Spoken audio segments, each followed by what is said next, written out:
സ്വന്തമായി നെറ്റിപ്പട്ടം നിർമ്മിച്ച കൗതുകത്തിലാണ് ആലപ്പുഴ ചെന്നിത്തല നവോദയ സ്കൂളിലെ വിദ്യാർത്ഥികൾ. 2 ദിവസത്തെ ആനച്ചമയ നിർമ്മാണ ശില്പശാലയിലാണ് വിദ്യാർത്ഥികൾക്ക് സ്വന്തമായി നെറ്റിപ്പട്ടം നിർമ്മിക്കാൻ അവസരം ലഭിച്ചത്.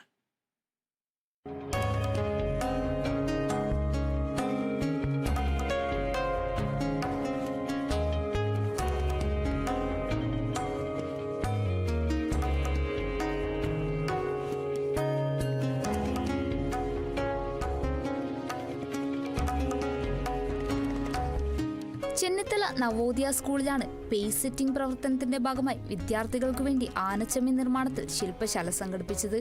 നെറ്റിപ്പട്ടം കെട്ടിയ ഗജവീരന്മാരെ കാണുമ്പോൾ ഉണ്ടാകുന്ന കൗതുകം പോലെ തന്നെയായിരുന്നു കുട്ടികൾക്ക് സ്വന്തമായി നെറ്റിപ്പട്ടം ഉണ്ടാക്കിയപ്പോൾ.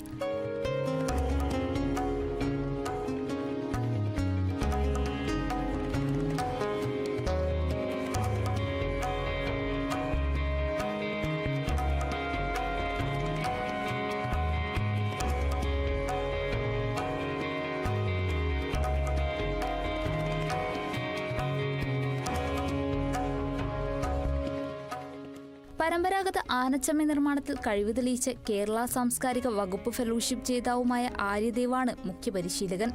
നവോദയ വിദ്യാലയത്തിലെ കലാധ്യാപകൻ സജി കുമാറും സ്കൂൾ പ്രിൻസിപ്പൽ CH ദിനേശനുമാണ് ശില്പശാലയ്ക്ക് നേതൃത്വം നൽകിയത്. ഗ്രാമീണ മേഖലയിലെ കുട്ടികൾക്ക് സ്വയം തൊഴിൽ കണ്ടെത്താനും അവരുടെ ജീവിതോപാധിയായി ഇതിനെ സ്വീകരിക്കാനും ഈ ശില്പശാല ഉപയോഗമാകുമെന്ന് അധ്യാപകൻ സജി കുമാർ പറഞ്ഞു. കേരളത്തിന്റെ പാരമ്പര്യ കലയായിട്ടുള്ള ആനച്ചമയത്തിലെ നെറ്റിപ്പട്ട നിർമ്മാണത്തിന് വേണ്ടിയിട്ട് ഈ കൊച്ചുകുട്ടികളെയും ബുധനൂർ പരാശക്തി ബാലിക ഭവനിലെ കുട്ടികളെയും ഉൾപ്പെടുത്തിക്കൊണ്ട് മുഴുവൻ സാധനങ്ങളും നമ്മൾ വാങ്ങിക്കൊടുത്തുകൊണ്ട് നമ്മളിവിടെ വെച്ചൊരു വർക്ക്ഷോപ്പ് നടത്തുകയുണ്ടായി. 2 ദിവസമായിരുന്നു ഈ വർക്ക്ഷോപ്പ്. അതിൽ ആര്യദേവ് സാറിന്റെ ശിക്ഷണത്തിൽ ഏകദേശം 100ഓളം കുട്ടികൾ നമുക്ക് ശിക്ഷണങ്ങൾ കൊടുത്തു. അവരെല്ലാവരും നന്നായിട്ട് അവരുടെ വർക്കുകൾ ചെയ്തിട്ടുണ്ട്. ബുധനൂർ പരാശക്തി ബാലികാ ഭവനിലെ വിദ്യാർത്ഥികളെ കൂടി പങ്കെടുപ്പിച്ചാണ് ശില്പശാല സംഘടിപ്പിച്ചത്. Kerala vision news, Thrissur.